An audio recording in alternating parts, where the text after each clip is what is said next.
Thank you very much, first of all, for coming. We're really excited for tonight. It's the culmination of a project I've been running for a while, so it's lovely. I don't know if these people are joining or not. Ginny will sort that out. So yeah, it's very exciting that we're kind of hosting this event, and then we've got a few more events over the weekend. I think I've met a lot of you, but not everyone. So my name's Katie. I'm one of the creative producers here.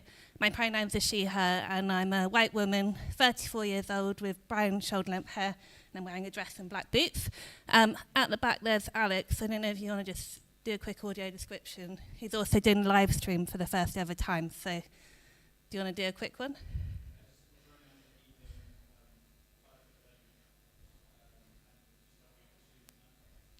And then we've got Jordan behind the bar. He's just gone in there, but you've probably already met him. There he is.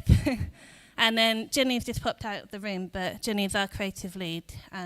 So yeah, she was the one that put the Arts Council funding bid together for tonight. So if you haven't been to OBX Connects before, it's all about sharing creative ideas, normally around the digital, but also community.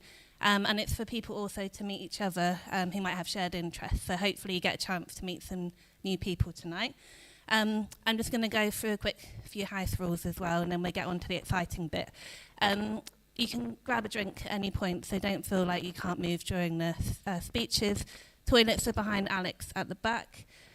Shouldn't be a fire alarm, but if there is, we'll just follow us out, and then we're going to go down the steps over there, but just follow one of us along.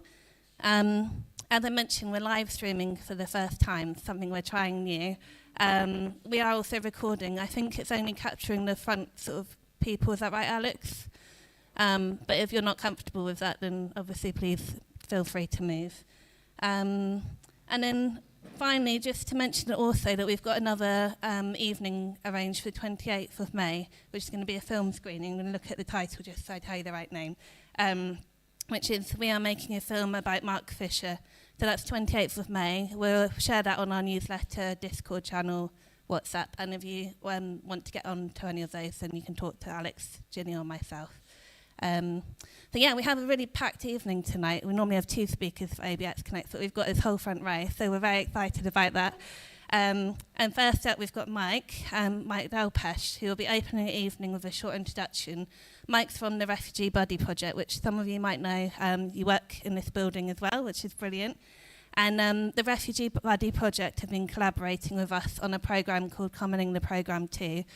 So you're just going to do a little explanation about that.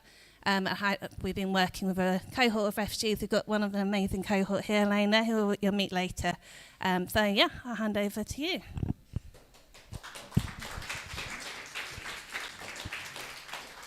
Thank you. Can you hear me? Okay. Thank you, Katie. And good to see so many of you here. I'm Mike Delpeache, as Katie has mentioned. I'm head of HR and operations at the Refugee Buddy Project. So, firstly, I want to say that we were really happy to collaborate with OBX on Commoning the Programme 2. The project was for asylum seekers and refugees, members of that community, to learn about planning, organising and designing an art project with the ultimate aim of commissioning a piece of artwork here in Hastings. A piece of artwork that would have some kind of long-term legacy where other people could learn from as well. The theme for the artwork was around celebrating the idea of community and family, extending beyond individual households into the wider world, with a focus on creating positive collective memories. For the participants, there was the opportunity to spend 6 weeks fully engaged in the project and provide them with the skills, knowledge and network to be able to pursue a career in the creative industry, should they wish to do so. The project started in October last year and is now obviously almost at its conclusion. Being well embedded in the community, we were well placed to support and to provide members of the cohort.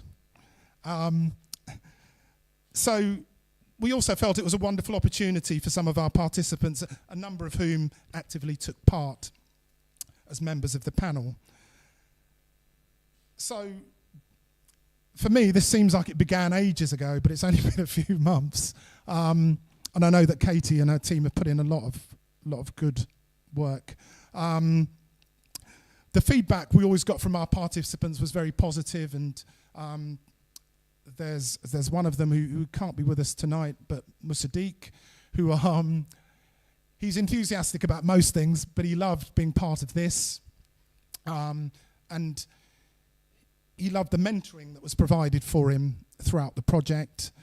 We also have another participant who, as a result of the collaboration with OBX, has got an internship with the finance team at Hastings Commons. So win-win.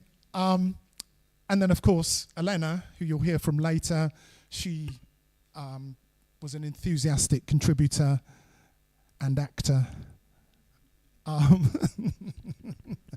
as you will see later on.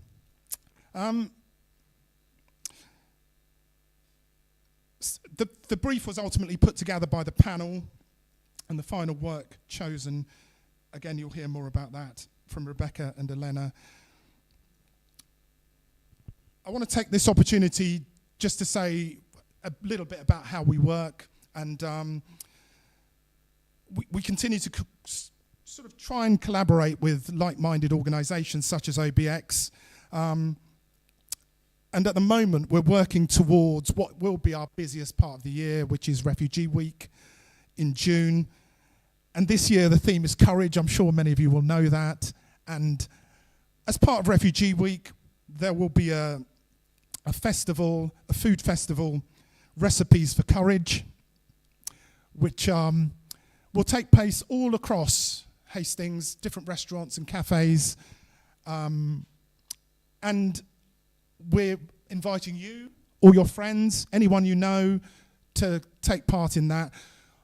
Of course, we don't have the details of a lot of that yet, but that will come out in our socials, so please keep an eye out, and you're welcome to join us for those events.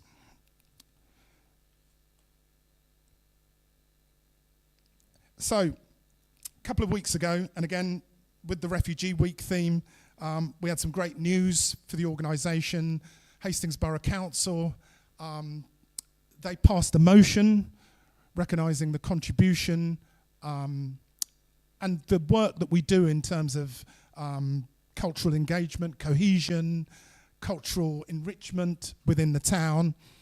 And they've said that they're going to support us throughout Refugee Week and partner with us as well. So that was part of the motion. It was a pledge that they've given us, and it was supported by all of the parties, which is extraordinary.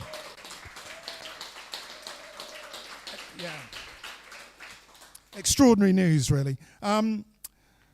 So whilst Refugee Week is a busy time, it's also a great opportunity to celebrate the work that we do locally with refugees and the numerous businesses and organisations that help us do that. And many of them through our Safe Havens initiative, again, which some of you will be involved in and some of you will know about. So we have Refugee Week. We'll be working hard to put that together, ensure that it's a great week, and it's a week of celebration, particularly at the sort of current situation we find ourselves in politically. I think it's important that we do that, and we show that there is a lot of good work going on. There's a lot of positive work. In this sort of current situation, you can only be positive because there's a lot of work to do, there's a lot of people to help, and there's a lot of battles to be won.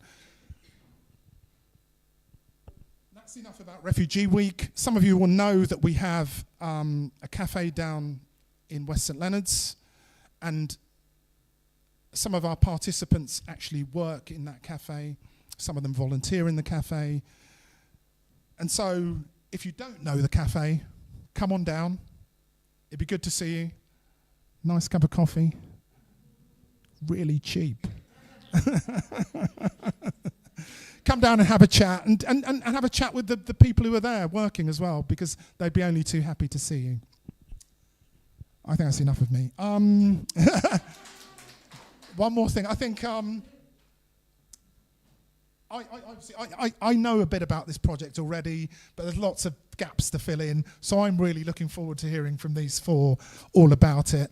And I hope you two are as well. So have a good evening, and thank you very much.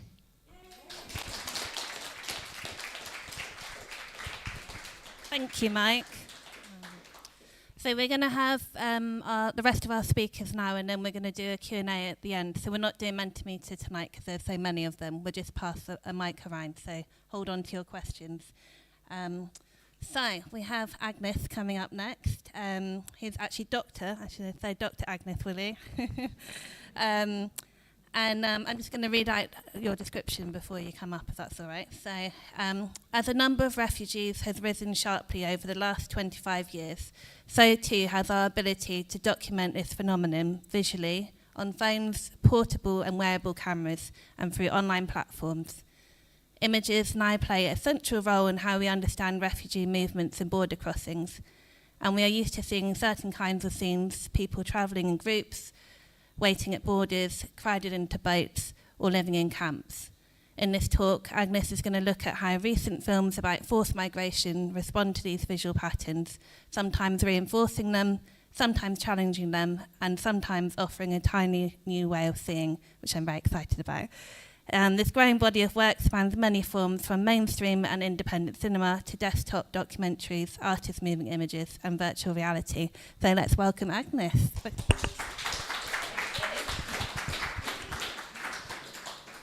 Thanks very much. Can you hear me all right? Is that okay?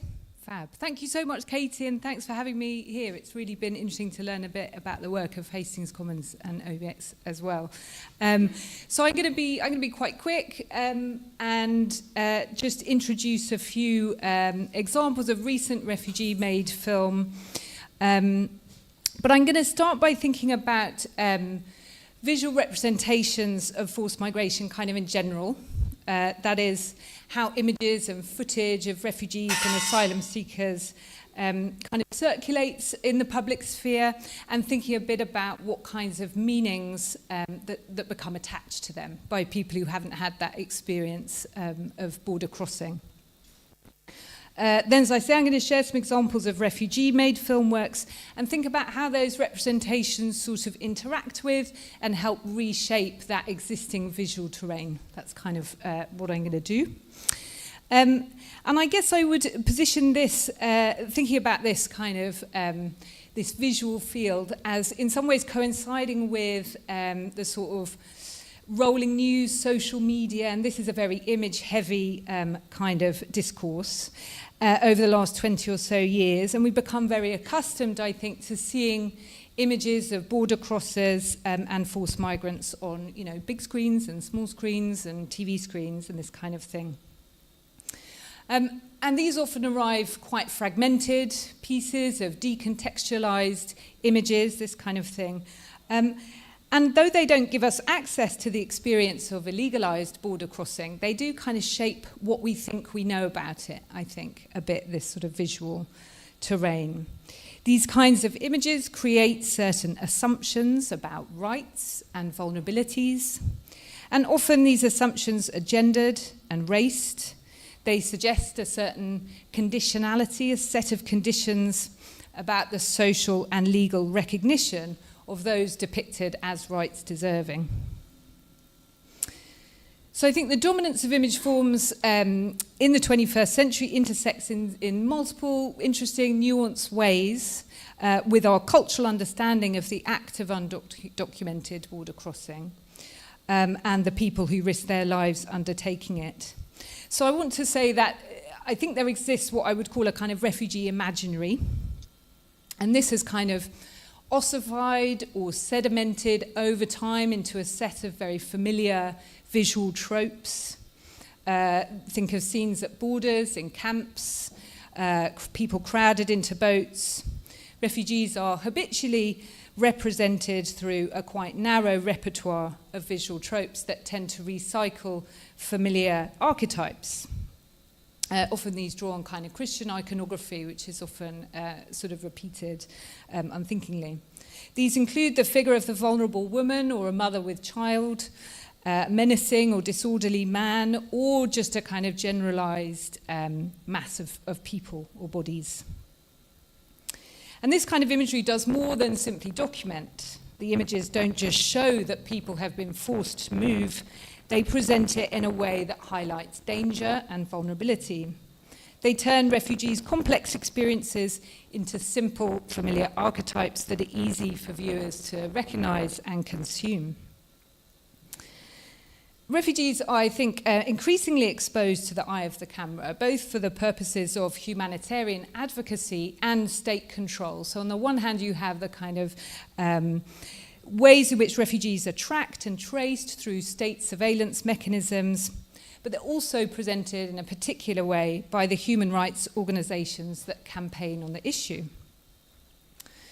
So refugees are vulnerable to surveillance, stereotype and fetishization, all of which obscure the complexity of rich and nuanced individuals, of course, and tend to code refugees along an axis of either sort of extreme vulnerability or threat on the other hand.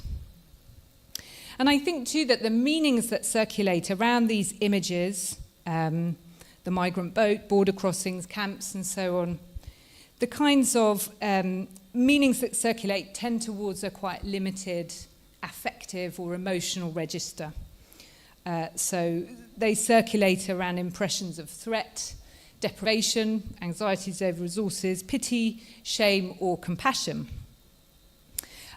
So that's kind of, we might have a conversation about this, but that's the sort of norm, I think, the kind of refugee imaginary that gets conjured up often in the mind of citizen viewing publics.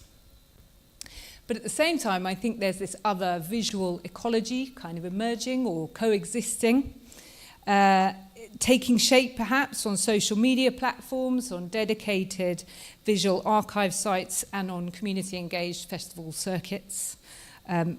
Lots of it's online, but lots of it does get, screened in places like this, for example. And I think this refugee-made moving image work often mobilizes these recognizable visual tropes, but it also reworks and contests these dominant representations through formal innovation. And it's using often the same kinds of technologies that are making these images sort of available to citizen viewing publics too. So this emergent refugee imaginary is being shaped by those undertaking these journeys. Increasingly, it's their personal camera, often through a mobile phone. That's what we see through. And much of this work offers a critique, sometimes implicitly, but sometimes very explicitly, of dominant representations. And I think it also suggests really that statelessness, displacement, needs new storytelling modes, new visualities for expression. I realise I haven't moved this on, but it's only that anyway. So this is a body of work that gauges with experiences, production contexts, and subjectivities that are shaped by statelessness and displacement. And it's characterised by the informality of its production. So a lot of this work gets made across borders, online, through these kind of transnational networks of people, filmmakers, creative artists, and so on. Its aesthetic is shaped by the use of a camera phone and by the precarious legal status of the filmmakers, and I think that's a really important aspect to the work, is that legal precarity, the ability to film in certain places. So I'm going to share some of this work with you. Some of it you may have come across before, some of it you might not know so well, and really want to think about how these new technologies, these new ways of collaborating and making work outside nation states kind of make them possible. So this is my first example. It's a film called Chalker, Please Tell Us the Time, and it was shot on a mobile phone from inside Manus Detention Centre in Papua New Guinea. It was made by this man here, Behrouz Bouchani, who some of you may be familiar with. Yeah, He's a Kurdish-Iranian journalist who he was working for a Kurdish magazine, Woolley, and the magazine began to be kind of raided by the Islamic Revolutionary Guard. And so in 2013, Buchani fled Iran using the route down through Indonesia by boat to get to Australia. His first attempt, he was shipwrecked, and on the second attempt, he was picked up by the Australian Royal Navy, excised first to Christmas Island, which is a little bit of excised Australian territory, where sometimes they process asylum applications, and then on to Manus in Papua New Guinea. And just for context there, until 2021, that's where Australia sort of held its asylum application infrastructure through a sort of financial agreement with Papua New Guinea. So there were several detention centres on those islands, including Nauru and Manus. The Manus camp, there were several deaths documented there, cases of neglect and some cases of suicide. There was a hunger strike in 2015, and in 2016, the camp was found to be unconstitutional in the Papua New Guinean Supreme Court. The camp closed in 2017, and there was a kind of sit-in and a siege while the detainees who had been held there were demanding their rights. Basically, they were going to be moved to somewhere else. In 2019, Buchani travels to New Zealand on a visiting visa, and then in 2020 he was granted refugee status there. And he's become this really, outspoken advocate for what he calls the asylum industrial complex or the immigration industrial complex. And he writes a mix of poetry, literary prose. He's written a poetic manifesto from Manus, and he also made this film, which he made on a mobile phone from inside. So it's a very... journalists can't go in. It's very hard to get in there to document these places, so it's a real feat that he was able to do that. He also wrote a 300-page book called No Friend But the Mountains, basically all on WhatsApp, which he sent out to his translators working elsewhere. So, though he's a professional journalist, Buchani is quite sceptical. This is his book, No Friend But the Mountains. I really recommend it. So he's a professional journalist, but he's quite sceptical of the ability of conventional journalism to kind of give expression to this experience of indefinite detention in which people are detained without having committed a crime for periods of time that they don't know for how long. He comments in an interview at the back of the book, he says, I'm working on this issue of systematic torture, which is how he understands what went on at Manus. It would be great if more research could be done. But I think the realities of this place can be better exposed through the language of art and literature. And that's very much been his worldview, this kind of aesthetics and politics coming together. So the film documents the daily realities of Australia's rather unforgiving asylum management policies, and it focuses on this secret isolation cell called the chalker. And that's an appropriation of the indigenous bird, the chalker, who has strong significance for Manusians in the folklore. So what do I want to say? It's not really a very conventional documentary. Okay, so Buchani has this eye for detail, an eye for the image. He's filming with a mobile phone, but what he captures is very poetic and very lyrical.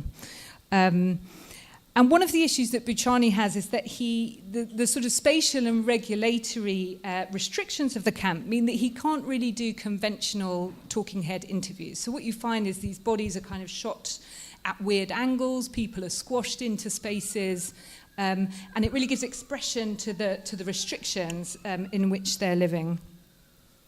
We hear witness testimony in the film, but it's interwoven with footage of the camp itself as Buchani kind of sweeps his mobile phone over the rooftops and that kind of thing.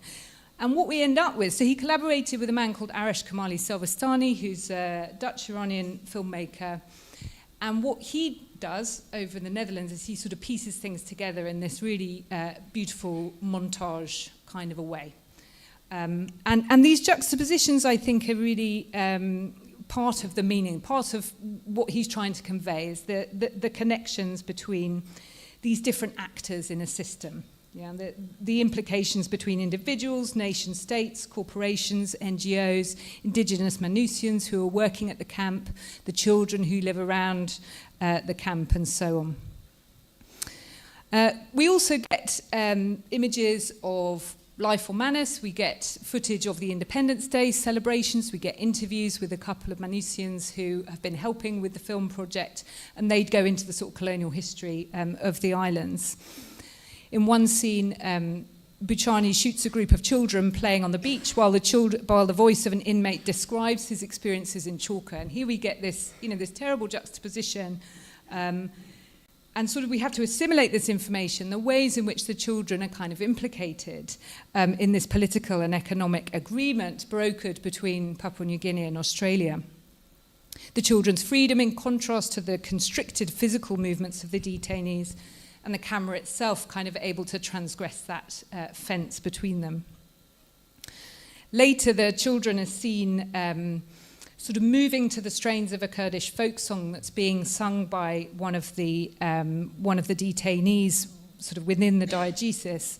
And what you get is this kind of non-verbal communication. They really interact with the camera. And it's able to sort of circulate across these spatial boundaries. So their bodies become animated in ways that I think momentarily transgress those rigid divisions between these two constituencies of people. The other thing that happens here is that sound comes to kind of displace vision. Sound becomes the primary sense. The song becomes the dominant register. And for me, this is one of the ways I think a lot of the works I look at offer an alternative to that very, optical, visual regime that I was describing earlier. So he's really working through different kinds of senses, really.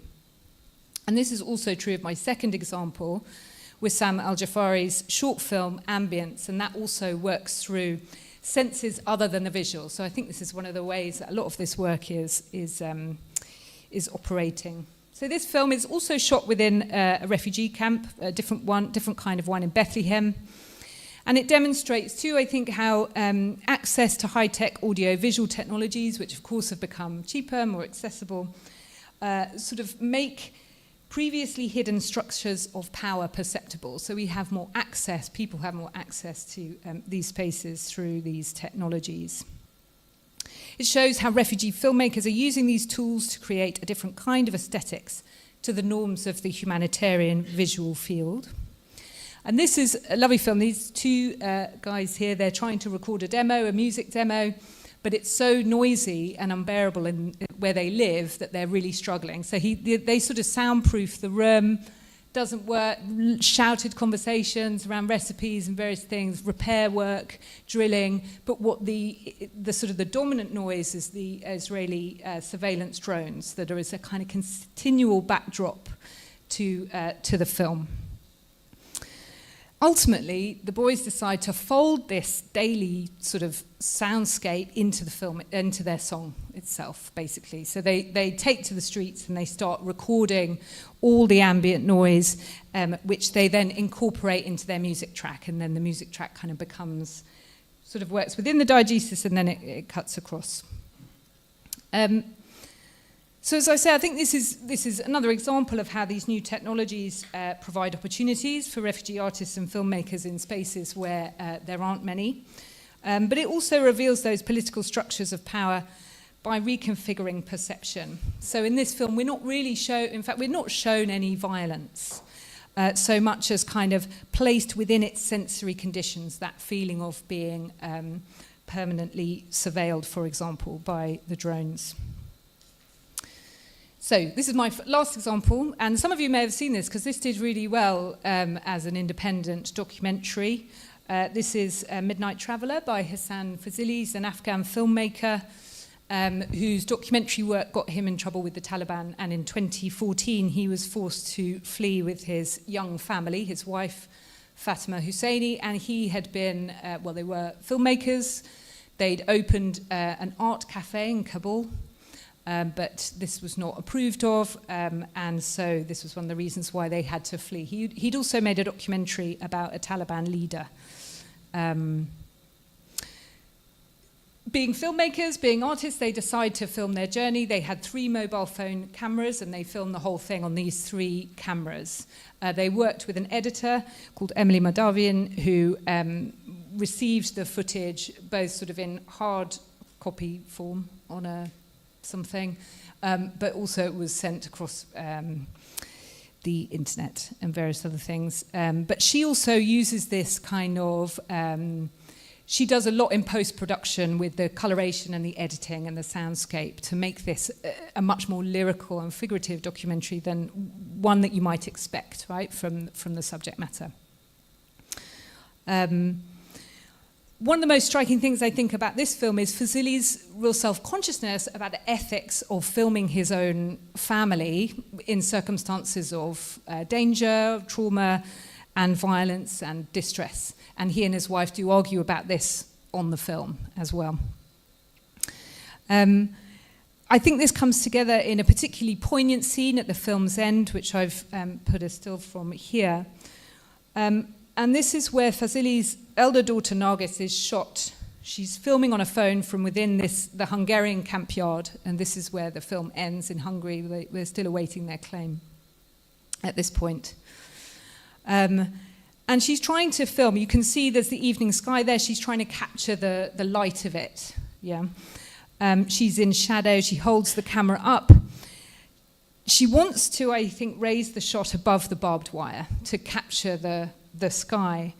And the next shot we see after this one is hers. So that's the shot we see through her mobile phone camera. But she's too small to cut out the barbed wire. So we still see that barbed wire kind of cutting through this very beautiful sky, lit with that warm glow of the evening sun. And for me, I think the layering, and you can also see that in this still here, which is a publicity still, but these layered looks offer lots of different kinds of perspective, which I think enriches our ability to kind of interpret these images. We have Fazili looking through his camera as a filmmaker, constructing a shot, but also as a parent, seeing his child trying to make sense of what she's going through. We see Nargis potentially as a budding filmmaker, also trying to make sense of her own experiences through the image, but also as a child who's completely powerless in her situation. And then I think us as viewers, whatever position you're in, we're sort of bringing those perspectives together ourselves. In voiceover, Nargis says, "I'm going to forget. I absolutely don't want to remember any of this in the future." She's really strong on that. And I think this is so poignant because her remark suggests an imagined moment in which the experience of flight can be relegated to the past, even as she's trying to kind of capture it and preserve it on the mobile phone. So there's a tension there. And Fazili's camera insists on remembering Nargis in this moment, kind of documenting her, but she wants to sort of keep the sky but relinquish the experience that frames it. I also think her attention to the sky, this sort of openness, this implied vastness, introduces an image of possibility that coexists with her surrounding conditions of precarity and restriction, opening up that perspective on her beyond the kind of abject victimhood to which she might otherwise be subject. So these are just my 3 examples. I think there's loads of really rich, nuanced work out there. And I think a lot of this refugee filmmaking is doing something quite different. And for me, one of the most important things to take away from this wealth of work is that it's not just sort of giving voice or giving a platform to stateless individuals, but it's innovating something new. It's a visual approach that rejects those norms of humanitarian or statist surveillance representation. It redirects attention away from refugee subjectivity, that question of, what does it mean to be a refugee, but rather to focus on those bordering practices and state governmentality that produce refugeehood in the first place. So as a body of work, it refuses to reproduce conventional framings of endangered life, bearing witness not to a generalized refugee experience, but rather to the contradictions that surface in the visual representation of disenfranchised others. I'll finish there. Thank you.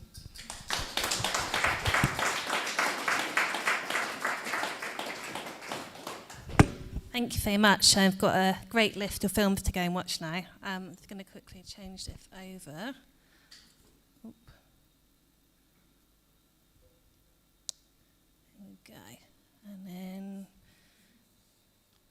welcome Tom Green onto the stage. He's from Counterpoint Arts. I don't know if anyone's heard of them before, but if you haven't, then it's brilliant you're here. You're going to learn a lot. So Tom Green, you're the senior producer at Counterpoint Arts, and Tom's going to explain the strategy they have for creating content and working with partners in order to bring more diverse and nuanced representation of migration and displacement to an online wider audience. Counterpoint Arts is a leading national and international organisation in the fields of arts, migration and cultural change. And actually we worked with Counterpoint Arts to pair up our cohort with mentors from your artist pool, which has been really amazing. I got to listen into all of them and it's just been great. You've got one more to go, haven't you? And their mission is to support and create transformative art by, with and about migrants and refugees. So their stories shape our culture and help change how we see displacement. This work takes place at the intersection of climate, racial justice, mental health and displacement, and they produce a range of programmes, including Refugee Week. So if you're in London that week, I'm sure you'll have some great stuff going on there. Counterpoint's films production and a Platformer Festival. So I'll hand over. Thank you. Thank you very much. Well, I'm glad you read all that out because I don't have to say that now, and I can. I say a bit of it, but actually I was going to say that in many ways what Agnes has been describing is also at the heart of what we're interested in as an arts organisation working in this context. And we have that phrase about producing more diverse and nuanced representations. I think Agnes's work is showing us really digging into some of the depth of how that works, which is also really, really important because too often people might say, oh, it's a brilliant film, maybe someone on a mobile phone, as if that was quite kind of without a great deal of thought or doing anything to do innovative with the form. In so many ways, as we all know, people who are operating outside of the mainstream, the work and the value of that is often overlooked. So arts and culture is right at the heart of making that change. So I'm going to talk a little bit about our approach to that. But even before I do that, I also have a time to. I do know people here. I hope they remember that they know me. But we've known about the Refugee Buddy Project for a long time, and it is unique, I think, and we see lots. So we're based in London. We work around the country, including coordinating Refugee Week around the country. But Refugee Week is about incredible people like people in this room and the work that we've heard about earlier. Particularly for my work, I do go to lots of places, including the places where we only hear hostile stuff, where they have politicians who are very actively hostile to new arrivals, to asylum seekers, to refugees, and you always find a lot of people who are not having that, and who, just like people here, who are working in all sorts of creative and brilliant and innovative ways to make a different reality. And so, yeah, we have that joy, and Refugee Week is kind of a culmination when you see how widespread this is. Widespread across the population, but also in the kind of forms that it takes. And I think, so we often talk about arts and culture because obviously we're hearing about a cafe earlier. Food is culture. There's no need to kind of separate things out. Food is culture as much as coming to watch a film, and normally, certainly in Refugee Week, but normally in our lives, these things go together. People express themselves, represent themselves, connect with other people through all of these different forms. So, yeah, it's really great to be here to hear from Rosanna how brilliantly things are going, to things I hadn't heard about. But also, but to say to you all here from a kind of national perspective, you're very much part of an amazing movement of people, mostly working locally, as it should be. And this work, like more than locally, it's like about individual people. It's again, I think, having the Buddy Project, the buddying idea at the heart of what you do is so powerful because in the end, it's about person to person. But you are part of an incredible movement that we know is it's getting stronger all the time. And it takes time for these changes to be reflected in the bigger picture, but it's definitely there. And we mentioned about the theme for Refugee Week being courage. And the reason that we choose a different theme each year to kind of inspire people and also try to connect with what's happening more broadly. And when we came to thinking about this in the autumn, we talked to lots of people about it. We obviously were coming off the back of 2 summers of appalling violence and hostility around the country, really, that I think have left us all shell-shocked about and scared and worried about what country we're living in. And as an organisation, when that's our whole focus, one of our concerns was, of course, that people are going to, first of all, obviously our first concern is people are safe. We all have to think about safety and whatever that takes. But then also that it's going to scare people, which is obviously what people want, is for people to be scared into doing less, to doing things silently or not doing them at all. Now, we know, because we know the network of people we work with, that's not going to happen at the community level. At the community level, in COVID, in whatever happens, people do what they need to do, as they always have done. That's not going to go away. But we were a bit more concerned about some of those organizations who maybe could go either way. And we felt that talking about courage was a really good way to, particularly to say to them, let's think about the courage that it takes. Of course, the first thing is the courage it takes to leave your home and to make a journey, but also then the ongoing courage that people need every day if they're speaking in a different language, if they're just to get out and face all the different things you have to face. But also for all of us, the courage it takes to stand up for what we believe in, or for some organizations, some people to step into a space where we can see this is really needed.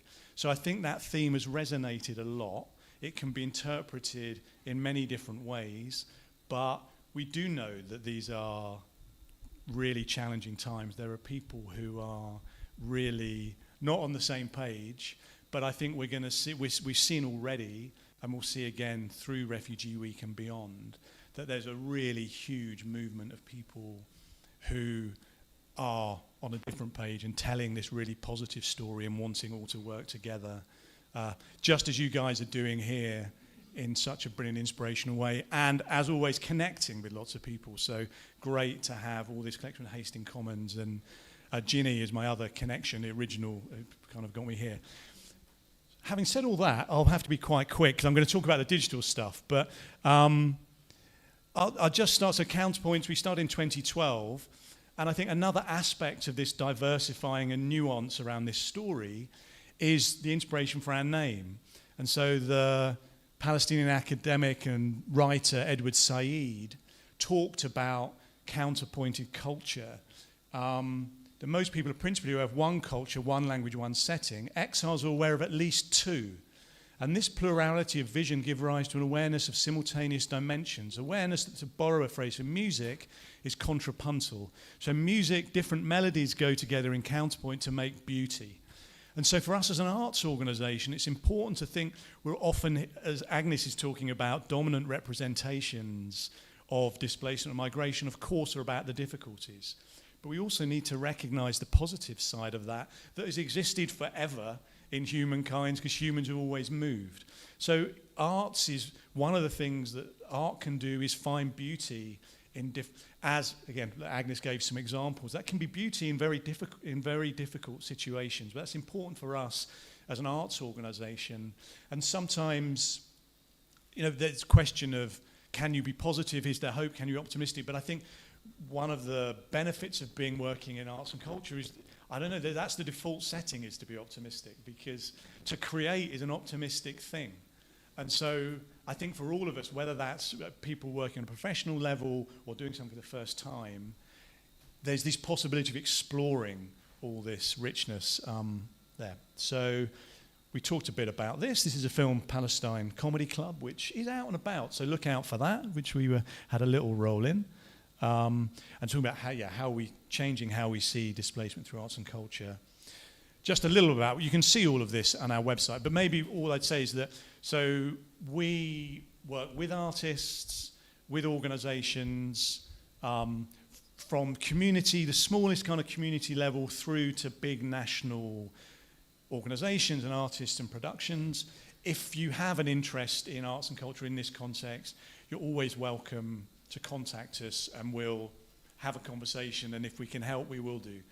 Because we've been around since 2012, because we coordinate Refugee Week, we do know a lot of people and have a lot of connections. And, well, you now know me, and my name's Tom, at counterpoints.org.uk. You can see it on the website, but please do, because there's a lot that we do, a lot to this subject, and sometimes it's just easier to have an email, have a conversation about it. Excuse me. We always love to hear from artists. They tend to say things better than we can, and this is just a nice quote from Yasmin. She does many things. One of the things she did with us was a comedy project. This is a beautiful art installation by a guy called Manaf Halbouni. That's another story. We're going to, and Refugee Week we've heard plenty about. But just if you're not involved in Refugee Week and you think you might be in some way, one of the simple but brilliant things about it is it happens every year.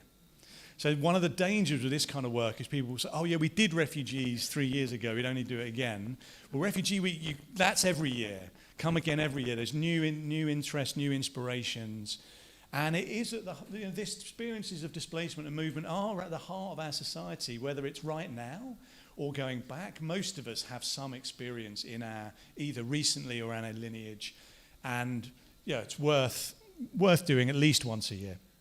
So I'm just going to speak really briefly, and I'll show you some videos about our digital communications strategy, because I was thinking of OBX and ideas about how you can do this storytelling online, which is something we've been thinking about recently more seriously, because as we all know, the young people, not just them, they're more online on Instagram, on other stuff than they are even kind of watching movies necessarily. So we were thinking about, we hadn't been really strategic about looking at digital work. So this is what we've been doing. We have a brilliant digital producer, Faz Hossam Fazullah, who has his own Instagram channel called Food I Can't Read, which if you haven't seen, you should. Very fun, also very interesting storytelling.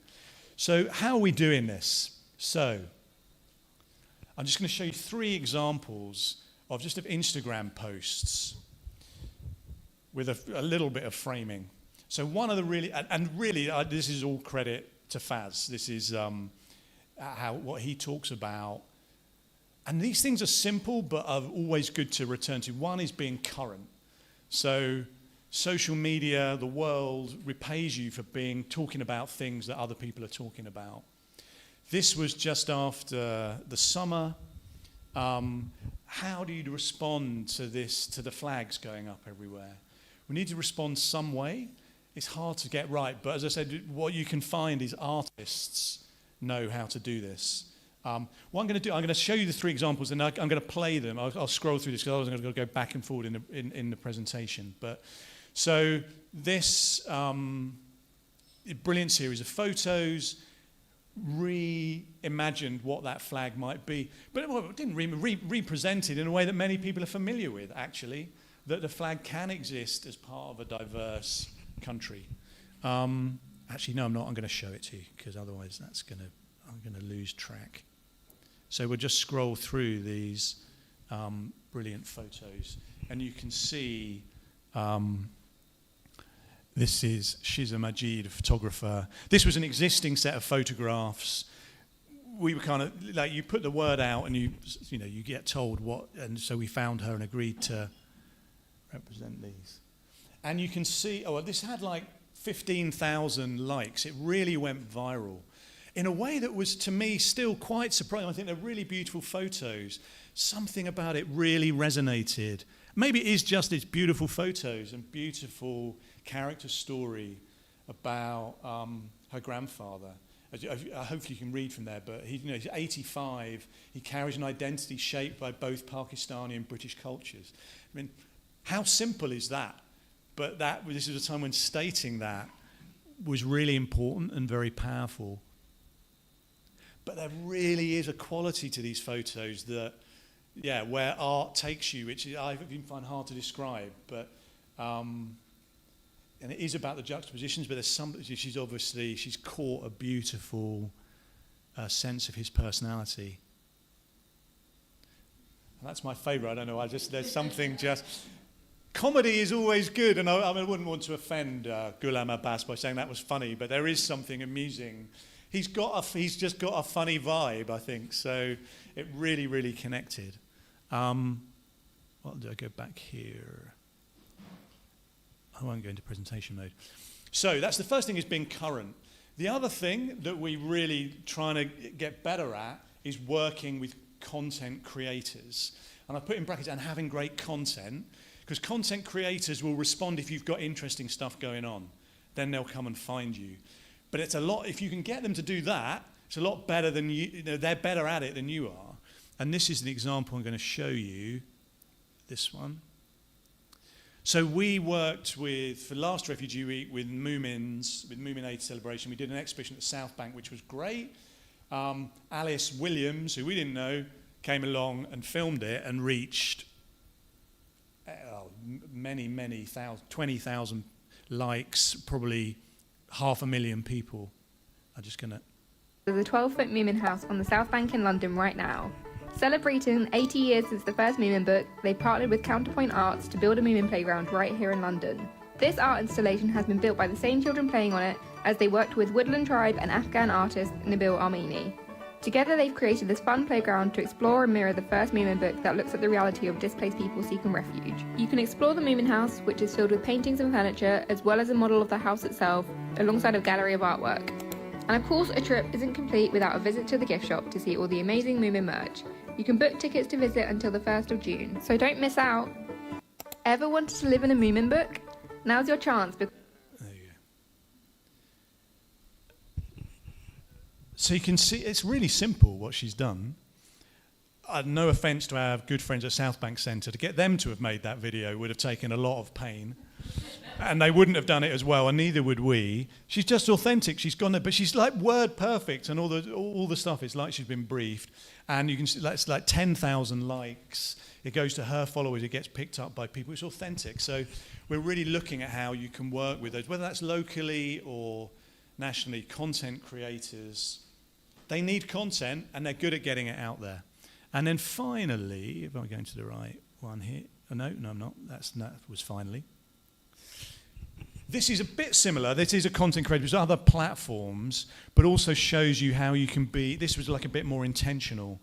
So there's Faz, my colleague, is involved in this other very viral account called A View from the Bridge. What I'll show you is the same format every time with someone just speaking into this phone. It's very brilliantly edited, and there's a lot more kind of to it than meets the eye. But you'll see... Imagine trying to get this kind of content like on TV, but you don't need to because you can get it on social. Let me just... Especially whenever... Oh, sorry, I didn't mean to do that. I always marvel at the beauty of me being able to be here, safe, and I'm just like, wow, am I actually here? Because 2 years ago, back at home, I can't even envision a future for myself.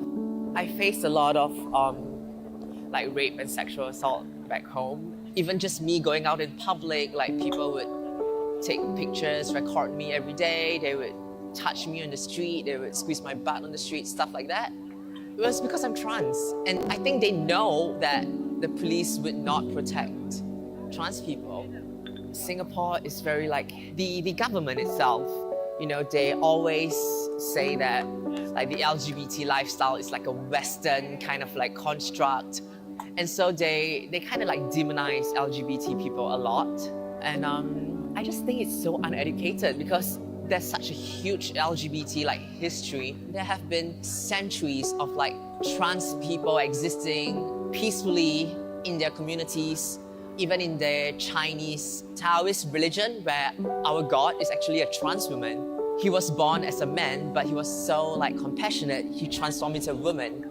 On one hand, I will always state very proudly that I'm really, really like grateful and thankful that so many British people have like welcomed me and accepted me as part of the community over here. But I also have this knowledge that I wouldn't have to escape the like transphobia and the fear of persecution in my country if the British didn't colonize Singapore in the past and, you know, impose their laws upon us. And, they brought along like Christianity and the Abrahamic religions and the concept of like binaries. And then that's when, LGBT people are like criminalized and like persecuted. If Singapore was to say that, all this like being trans and everything is a very like Western construct, I think they're just really uneducated. Like they forget that trans people have always existed with us and they have always been loved and part of us. So yeah, very often, especially whenever I cross. So it just, social media, for all its short form, it's all bite-sized. There are these accounts that will just give people, and with this skillful positioning, editing, they've got a following. If you can connect with those people, then actually people representing themselves, their own experiences are possible. And again, I think it's worth thinking about that locally as well as nationally. And then reaching out for new content was the final thing. We're doing Digital Creators Awards, the outcomes of which will be shared very soon. I'll stop there. Thank you very much. Thank you so much. Amazing, thank you. I've learnt a lot from listening to you, so that's great. So we're going on to our final talk tonight, which was with Rebecca E. Marshall and Elena Lavrova. So as I said, sorry, I said your name wrong, did I? No. Elena, as I said, has been one of our amazing cohort members, and you've been so enthusiastically involved, which I'm really grateful for, and I feel like I've made a really great friend as well. So really pleased that you came along. And then Rebecca was chosen from 16 artist applications to be commissioned. I think you're going to talk a little bit about kind of your practice as a filmmaker working with communities, and then invite Elena up to talk about, as you're involved in an earlier film with Rebecca, to talk a little bit about that and also responses to tonight. Just before I hand over, the celebration event on Sunday has completely sold out. We've been amazed by how many people are really interested in the project we're doing. But me, Alex and Simon and Rebecca will be in Alexandra Park on Saturday, between 10:30 and 3 o'clock at the bandstand showing the films, and I'm sure you'll explain, but the films will be available online and also throughout the park until the QR codes drop off. So yeah, we encourage you, it's free, just to go to the park and have a nice walk around and explore the commission. So I'll hand over. You're just going to change your laptop quickly and then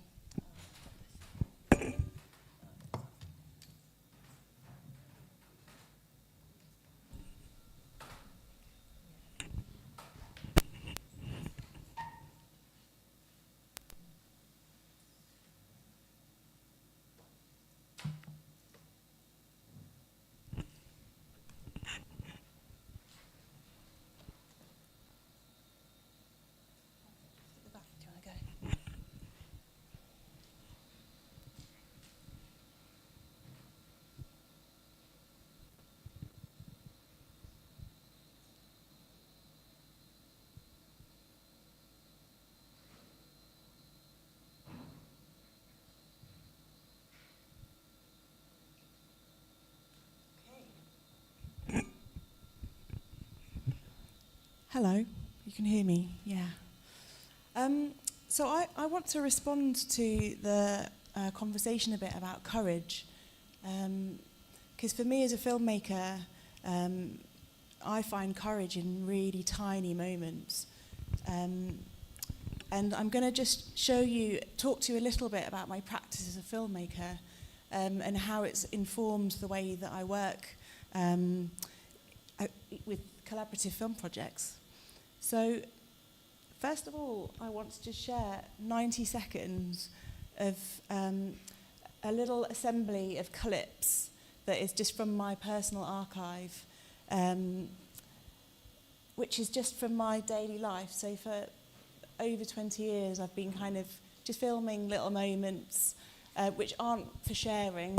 And you'll see in this little collection, some of them are really old. For me, it's not always about the quality. I don't think that always matters. So there's different textures of the different kind of digital old phones and different old camcorders. So yeah, I'll just show you this little tiny bit just to give you a flavour of my aesthetic, I guess.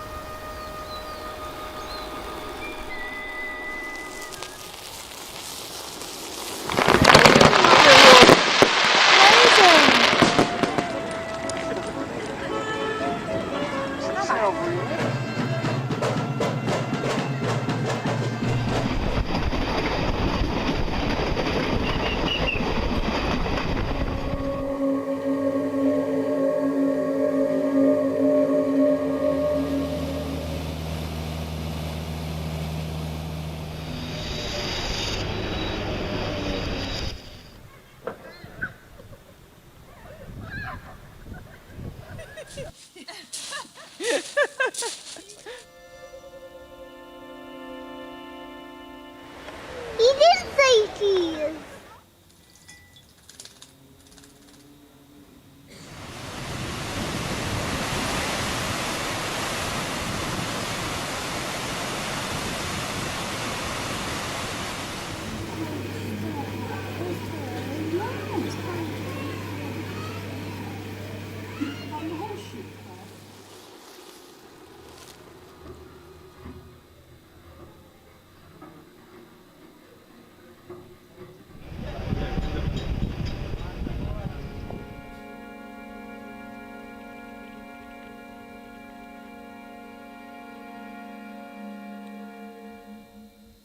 So there's little bits, there's little moments that it's not about storytelling. It's just somehow a kind of feeling of seeing a bit more deeply and feeling a bit more connected with the world.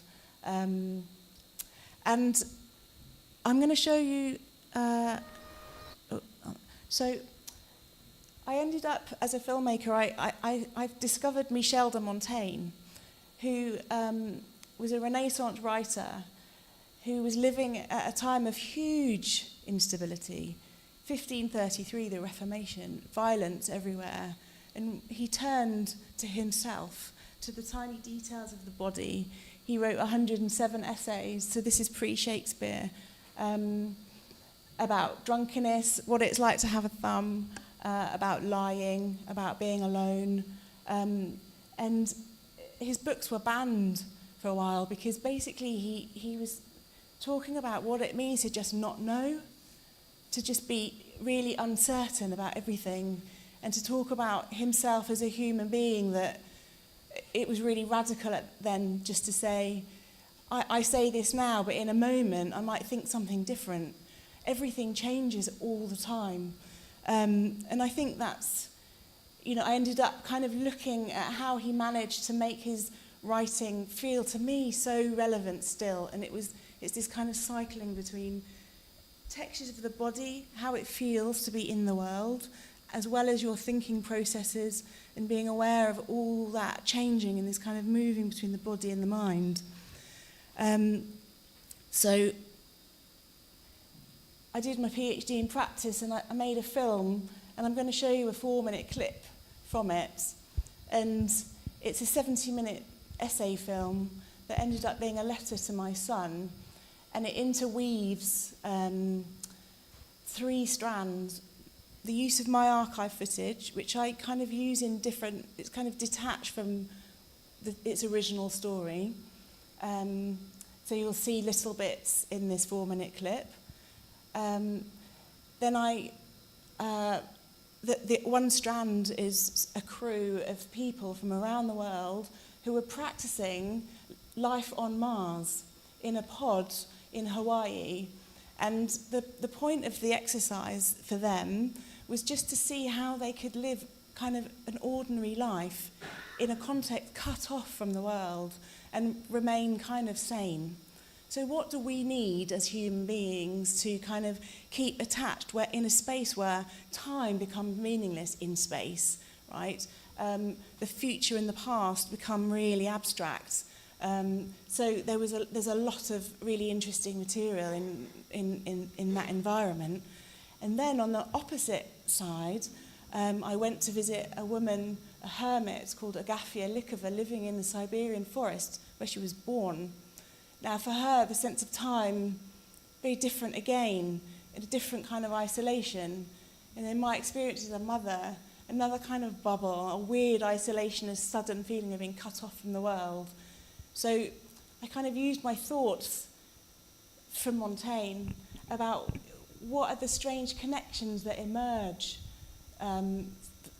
for people in all different situations, because we often feel so in our own individual bubble, right? So what do we start recognizing? It's not about smoothing out differences, but it's about kind of connecting through these common moments that somehow remain relevant throughout hundreds of years of time. So, yes, I wanted to show you this because I kind of use some of these things in my approach to working with groups of people, trying to keep a kind of openness at its heart. It's not about finding answers. It's not even necessarily about telling a story that has a conclusion. it's about allowing people this space to find their courage in a way in these very small moments. So I'd like to share a little clip from The Forest in Me, which is, about 4 minutes long. And you'll see some of the threads. Kind of about home, really. So this, you'll first see this is the crew on Mars. Well, simulation.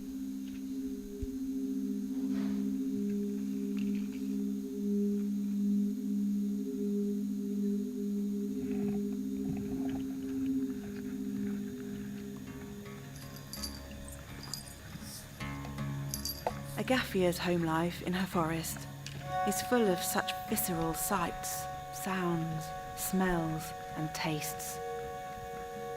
On simulated Mars, the crew really missed the sensations of their everyday lives on Earth. Cut off by their spacesuits, they couldn't even feel the light of the sun on their skin.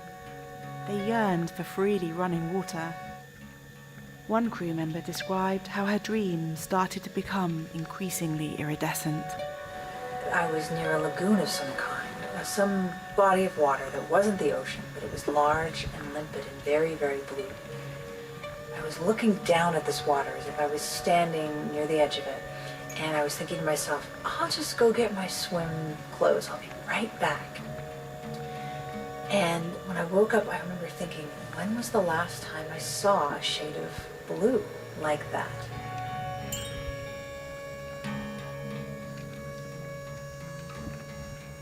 As you grow up, you'll know how hard it is when you really miss something or someone.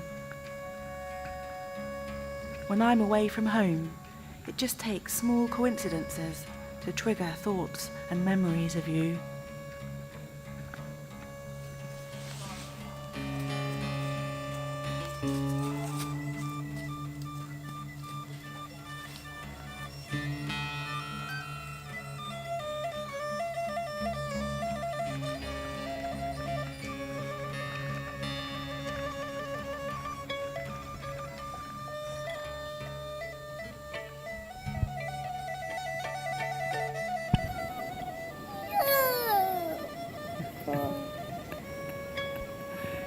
Snotty nose.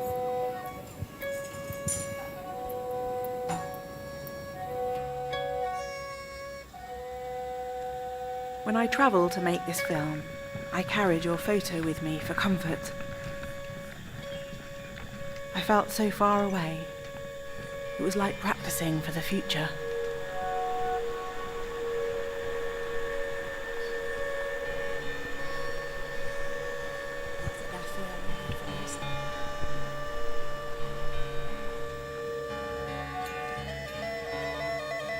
The Apollo astronaut Rusty Schweikart printed quotes from his favourite literature and fragments of poetry onto parchment to take up into space.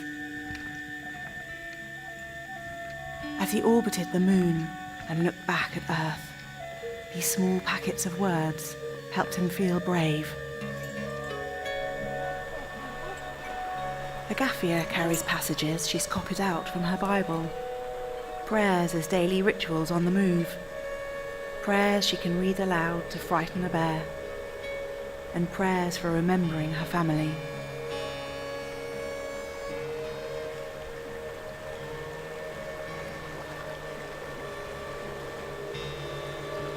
When you turn 18, it'll be 2033. You'll be stepping out into your own new world. I hope this film might help you feel brave, and in some small way, keep you company when you feel alone. And in 2033, maybe you'll be watching the first astronauts leave Earth as they embark on their 39 million mile voyage to Mars. Those astronauts will take virtual experiences of life on Earth, mementos of their home as comfort from the strangeness of their journey. I wonder what you'll remember and will carry forward on your own journey.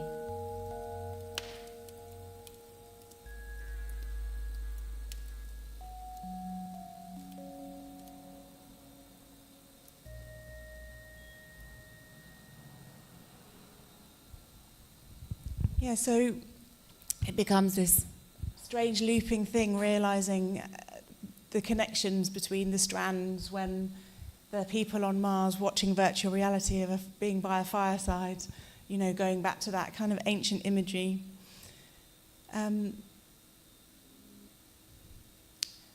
So last year, I made a film with a group of 6 women, and we made a film called Spring Wakes Beneath Our Feet. So it was about exploring everyday life. It was a course of 6 sessions, and we worked together to interview each other. We worked together to practice filmmaking with phones, using quite rigorous filmmaking techniques, considering framing, doing it all properly. Everyone had homework to go and film in their homes, and we decided that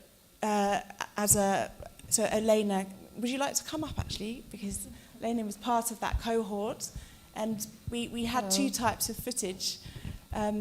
One where every person could bring footage from home, which we agreed could be used in the film communally, and then footage where the participants filmed each other for little sequences, and I'll show a little clip, but just... Yeah, it was a very interesting experience, learning how to make videos, hearing from the professional, and feeling in ourselves as video makers, actors, and witnesses of each other's lives. It was interesting from the start, where we found out that many of us share same stories from our childhoods, especially dance. It was kind of like connecting most of us in the group. So from the start it was very you can say spiritual experience, and we made our videos just at home, looking at ourselves, learning what's around us, and then going outside and seeing the world wider, and seeing what we pay attention to, and then trying to combine it in a shared vision of life about ourselves and the world. Thank you. Shall I show the little clip? So it ended up being a 15-minute collaborative film that was a series of little portraits. So I'm going to share 2 of those. And the second one was by a participant who, in the second week of the course, realised that her business had been bombed and destroyed, and it was a very difficult time for her. And it was only at the end that she managed to suddenly gather herself and find her voice to tell a story in the way she wanted to, because most people were wanting to talk about themselves as a person, not about all the circumstances of the move to the UK. So this is a bit of a longer clip. It's 7 minutes. I hope you enjoy. Thank you. Entirely filmed by the group themselves.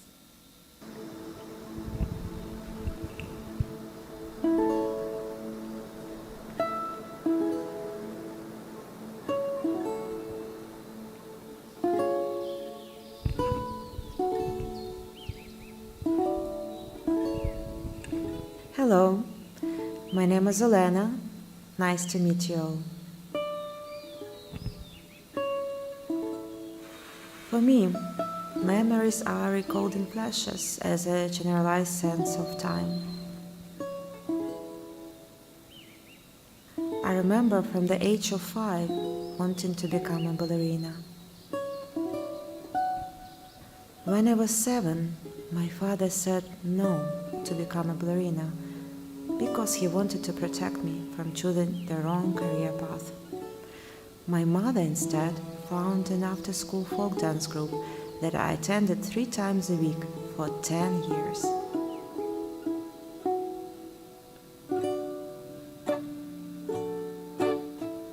For me, dancing connects me to my soul, a beautiful feeling of being in the body, being free, being immersed in an experience of melting into a musical ocean.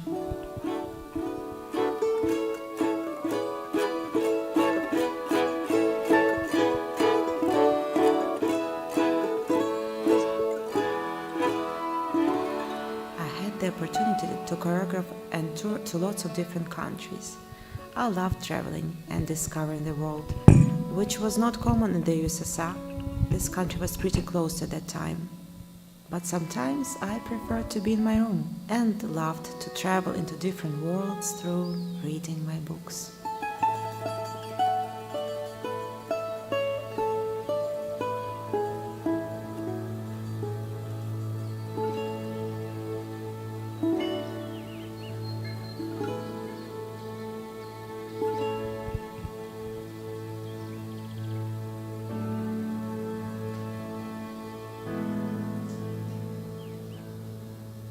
I don't really often point the camera into myself, but here I'm looking at myself and I like how the camera focus shifts in and out, because it's like the way that sometimes I know who I am and sometimes I don't.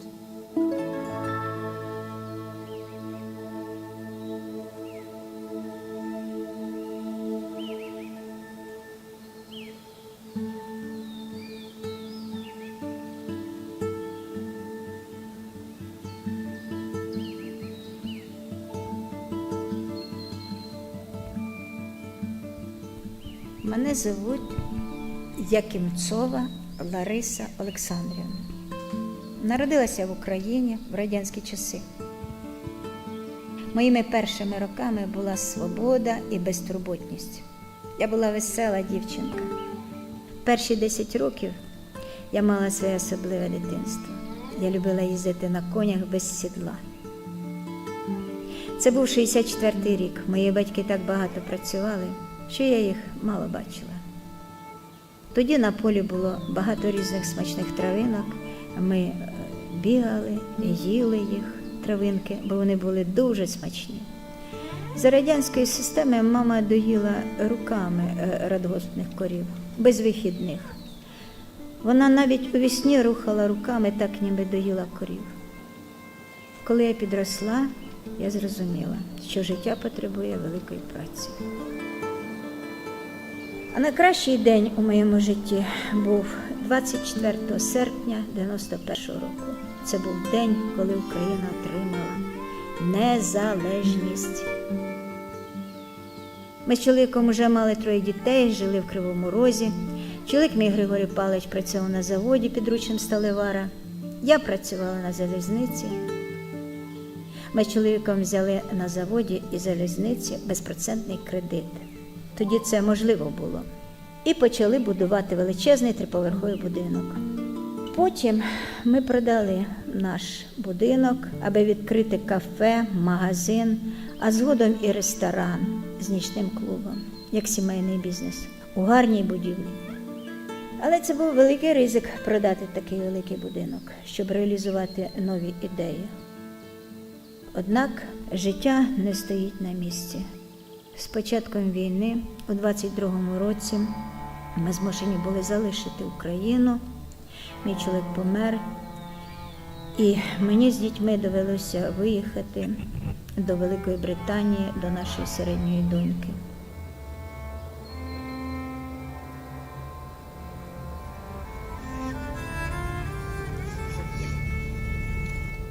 Ми залишили позаду все наше життя, що створювали роками. І навіть закрили свій клуб, який був для нас важливою частиною нашого життя.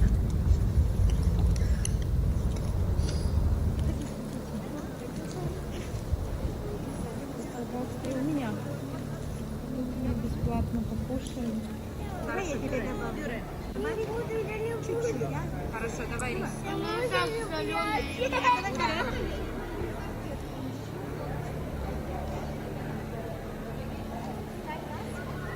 І найболючішим для мене стало те, що 14 березня 25-го року наш клуб і все, що ми побудували, було зруйновано балістичною ракетою. Друзі надіслали відео, яке випадково опинилося там. В цей момент я відчула велику порожнечу і смуток. Мене переповнюють емоції і важко висловити, як сильно я переживаю цю втрату. Я розумію, що я більше не зможу відбудувати те, що було. Але я сподіваюся, що мої діти продовжують нашу справу. Надіюсь на розвиток і процвітання нашої багатої, щедрої, хлібосольної країни.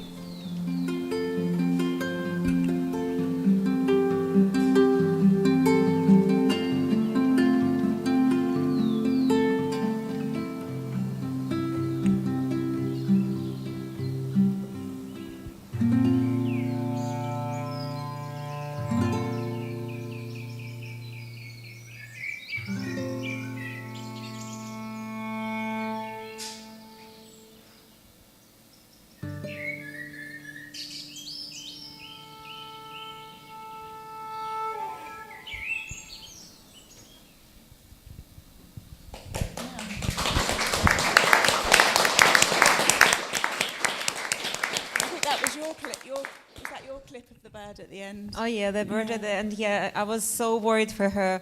I was watching how she was thinking and, you know, like trying to find the way how she can carry this stick from one side of the road to another one, and she did. She managed. So I wish for every one of us to find our way to where we want to be.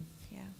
So that's the kind of magic that comes out of kind of creating this kind of space where people are enabled to kind of look at these small textures of daily life, where these little things emerge and then piece together, and it enables these conversations between, you were strangers at first, and then we learnt so much about each other, didn't we? Yeah, we did. Yeah. And I love how all the pieces, it's so unplanned, it's so random. Yeah. You just do something and you don't know why. I mean, you just like it, you just somehow feel it's important, but for what reason you don't know yet. And then when you see the final pieces, it's like it feels like a perfect combination. It's like, oh my God, yeah, that's why I did that, or that's why I filmed that. And yeah, I love how it all falls into one perfect piece. Yeah. So it was really lovely, and I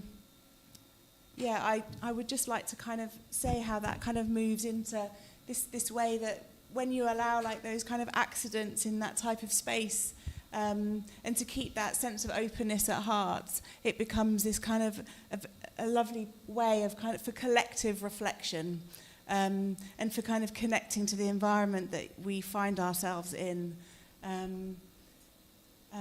And yeah, I just wanted to add about the shared experience and the environment around us. Also, Larissa, remember when we filmed her, she talked about the childhood memories. The grass is very important in her memories, because there was a lot of wild nature and a lot of different types of grass around, and it was so very beautiful and very vivid in her memories. And then we found this lawn, just near the building, we didn't really had a plan, and it just happened, and we found this grass, and she said, oh my God, it reminds me of the place where I've grown, and the childhood memories, the grass around me, and she was so happy to find it. So yeah, it's just all, whenever you are, you can find something that connects and reminds you of some other place where you've been in your life, and also about the how we are fundamentally all connected, all kind of like the same in our roots. Talking about culture, and I think you told me, there was some quote about people replaced people who found themselves coming from the other bubble into another one and finding differences, and but I'm myself like that. I've been moved from one place to another, and I feel that we are kind of, in majority, we are same. And it's only like decorations that kind of like divide us and tell us to be divided. But if we look through it, we will see each other's hearts, and we will understand that we are all the same and we are all united. So it kind of comes quite nicely into the project that I'm so thankful for being invited to, to develop this piece, which is called Ask the Trees. And it really is a step, actually, the next step into kind of really collaborative filmmaking. That we've had 2 workshops with young people, and also another with the youth group, and another with is that this doing that?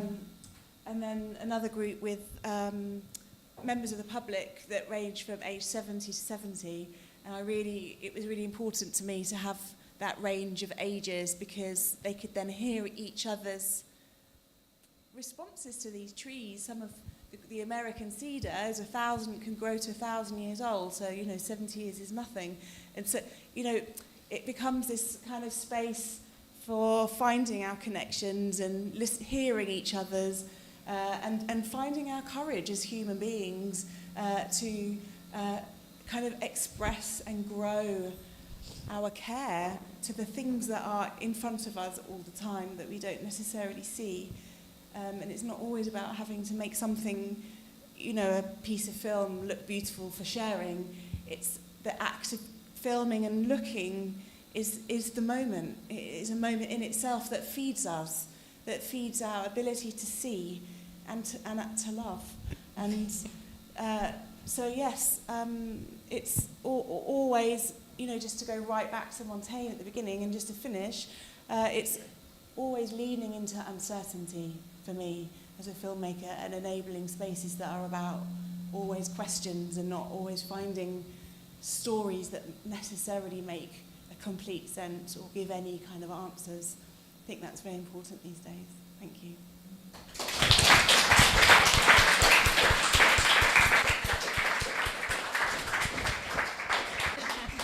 You can do the next bit. Thank you so much. That was brilliant. And please do check out online or come to the park or take your own walk. We're also hoping to screen the films in Rock House next door in the window, so you've got lots of opportunity to see them. We have about 10 minutes left, so I'm going to hand this mic around if anyone's got any questions, and then just say the name of the panel member. Do you want me to go? Do you remember that this is Mike, Agnes, Tom, Elaine, and Rebecca? So just tell them who you're speaking to. We also have people obviously online that might be typing questions to Alex, or just let me know if they have a question. But anyone got one? Or maybe you've got one for each other as well. Thank you for that beautiful presentation about this project. Rebecca, you mentioned that there was, I don't know what exactly the word you used, but like proper filmmaking techniques and thinking very seriously about. And I wondered for Elena what the difference that was for you in terms of how you might normally take a video on your phone and what you learned or talked about with Rebecca. Yeah, well, I've learned to be more open to this world, more observant, and allowing myself to slow down and make like a macro video, very into details, because in my day-to-day life I wouldn't do such videos usually. I just do videos of my son actually, and yeah, I wouldn't do a video of his eye, and I would do something in general. So this was a very interesting experience of paying attention what's around you on macro level. For me it was very interesting.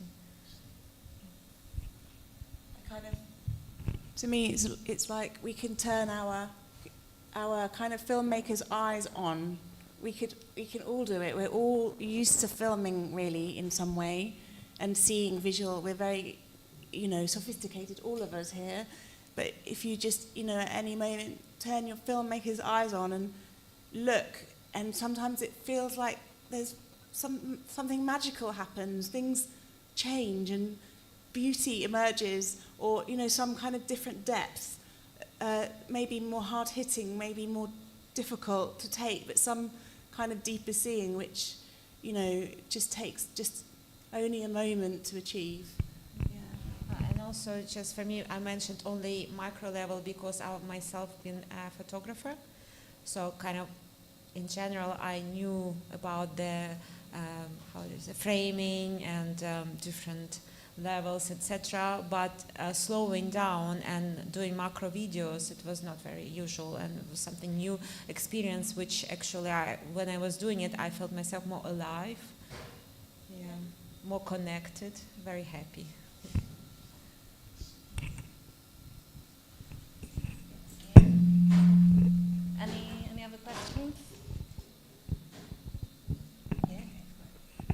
Hi, this isn't a question, this is just really a thank you. I feel really privileged to have experienced and learned so much this evening from everybody who's been up on the platform up there, and coming from a long time ago, scripted filmmaking background, which is very restrictive in many senses, and what we're used to seeing publicly in cinemas, film, drama, whatever format it is. I think the freedom and the unexpectedness of this sort of filmmaking that comes from people's individual lived experiences, and how you don't know how it's going to turn out. I think that's incredibly exciting, and it would be great if there were more opportunities for people to see this sort of filmmaking as opposed to being controlled by Hollywood and film distribution and television distribution and big streaming platforms, because this is where the real heart of people, I think, belongs. So thank you very much for all of you. Recently, we met, the Refugee Buddy Project met, I think it was last year, actually. We met with some Brazilian artists from the favelas, and they told us that they had stopped using any form of social media, WhatsApp, and not because they wanted to, because they'd built them up. They'd had them for years, but they were taken off them, and they couldn't communicate anymore. So any content they'd made, it just disappeared from one day to the next. What's the answer to that? I mean, one of the things they said to us was that the future is in community. The future is in being out there and being part of groups and building community. But then everything that we're doing, all that content, is we don't have any power over it.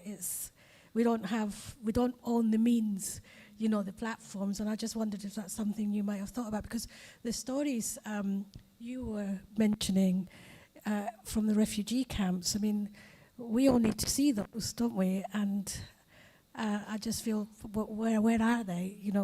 And there must be more people telling stories through their phones, and where can we find these things? And then the biggest question for me is, what is the future if we don't own these platforms?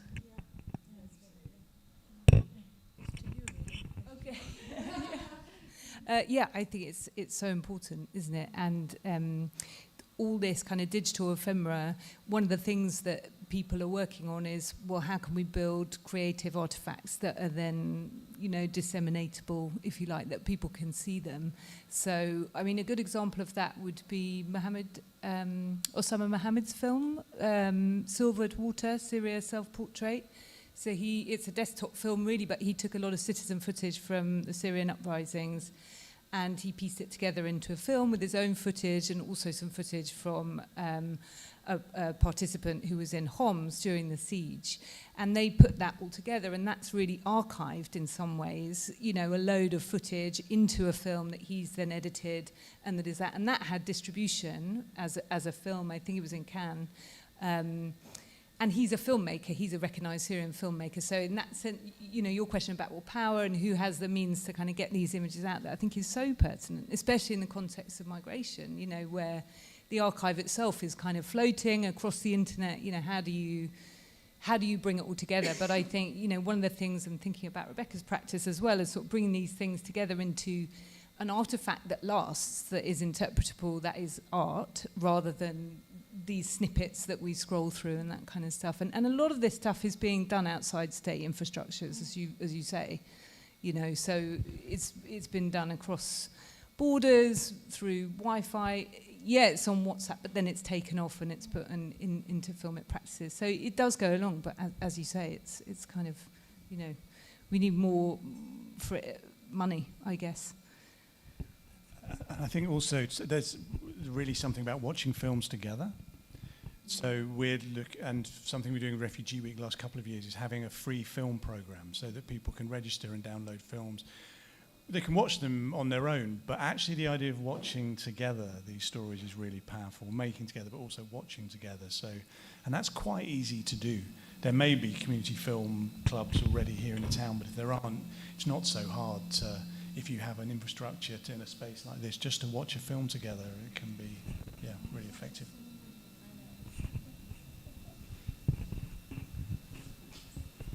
Thank you. Well, I think, unless anyone's got a burning question, anyone on the live stream? No, we're all good. We'll wrap up there. So first thing I want to say is a massive thank you. Can we give them another clap for being amazing?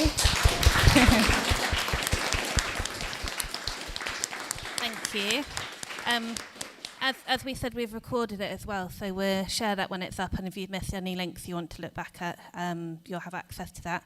And then I just wanted to finish by talking about another community project that we have that you might want to get involved in. We did it last year, so it's the second year we're running Alleyway Learning Project, which is all about community members who have a skill or something that they're passionate about, wanting to teach other people that skill. So we're not looking for, like I'm a choreographer, not looking for me to come and teach dance class. We're looking for people that might have a passion in some way that want to share it with the community. So, for example, it could be someone that's really passionate about refugee films and has a collection of films that they'd like to share with people. So please do get in touch with my colleague Simon or just OBX in general. Simon's just popped in at the back. There. If you'd like to get involved with that. And then we've got a steering group that selects who gets to teach those sessions. So, yeah, but lastly, just thank you so much. Thank you to the people on the live stream as well, and enjoy your evening. Take care.